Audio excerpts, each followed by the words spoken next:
સુરત શહેર ટ્રાફિક પોલીસની truck transport સહિત અન્ય એસોસિએશન સાથે બેઠક મળી હતી। હાઈવે પર લેન ડ્રાઇવિંગની અમલીકરણ કરાવવા બેઠક મળી હતી। સમગ્ર રાજ્યમાં ટ્રાફિક નિયમો અને હેલ્મેટ અંગે પોલીસ કડક અમલ કરાવી રહી છે।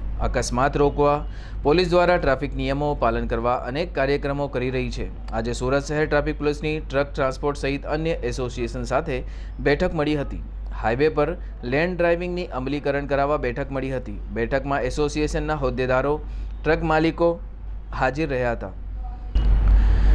શહેર ટ્રાફિક ડીસીપી અમિતા વાનાણી અધ્યક્ષતામાં મળેલી બેઠકમાં 200થી વધુ લોકોની ઉપસ્થિત રહ્યા હતા। હાઈવે પર લેન ડ્રાઇવિંગની અમલીકરણ કરાવવા બેઠક મળી હતી। તમામને 1 અઠવાડિયાનો સમય આપવામાં આવ્યો છે।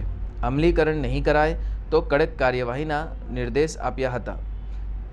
અત્યાર સુધી 2000 જેટલા વાહનો સામે કાર્યવાહી કરવામાં આવી છે। બેઠકનો મૂળ હેતુ હાઈવે પર બનતી અકસ્માતની ઘટનાને અટકાવવા અને લેન ડ્રાઇવિંગના નિયમોનું ચુસ્ત અમલીકરણ કરાવવું પડશે।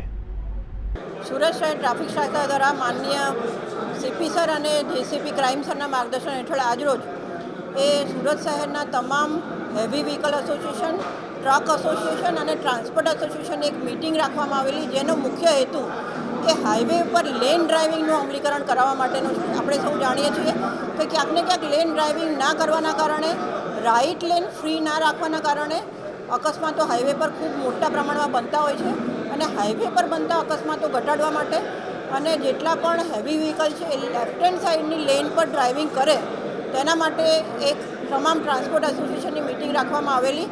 આ મિટિંગનો મુખ્ય હેતુ એ ટ્રાન્સપોર્ટ એસોસિએશન દ્વારા જ્યારે પણ કોઈ પણ ડ્રાઈવર રાખવામાં આવે તો તેમનું લાઇસન્સ અને સાથે સાથે અન્ય વિગતો જે ગાડીની હોય છે એ દરેક ટ્રાન્સપોર્ટ એસોસિએશને આજ પછી 1 અઠવાડિયાનો સમય આપવામાં આવ્યો છે, જેમાં તમારી એ ટ્રાન્સપોર્ટ એસોસિએશનના તમામ વાહનોની વિગતો છે અમને સબમિટ કરશે અને સાથે સાથે અમારા તરફથી હાઈવે પર લેન ડ્રાઇવિંગનું અમલીકરણ થાય તે માટે સાઇનેજીસ નેશનલ હાઈવેની સાથે રહી લગાડવામાં આવશે અને એની સાથે સાથે અમારી અલગ અલગ ટીમો એ હાઈવે પર ડિપ્લોય કરવામાં આવશે કે જે ટીમો જે છે એ લેન ડ્રાઇવિંગનું અમલીકરણ થાય તેવું એન્શ્યોર કરશે અને જો લેન ડ્રાઇવિંગનું અમલીકરણ હાઈવે પર કરવામાં નહીં આવે તો તેમના વિરુદ્ધ ચોક્કસપણે સ્થળદંડની કાર્યવાહી કરવામાં આવશે।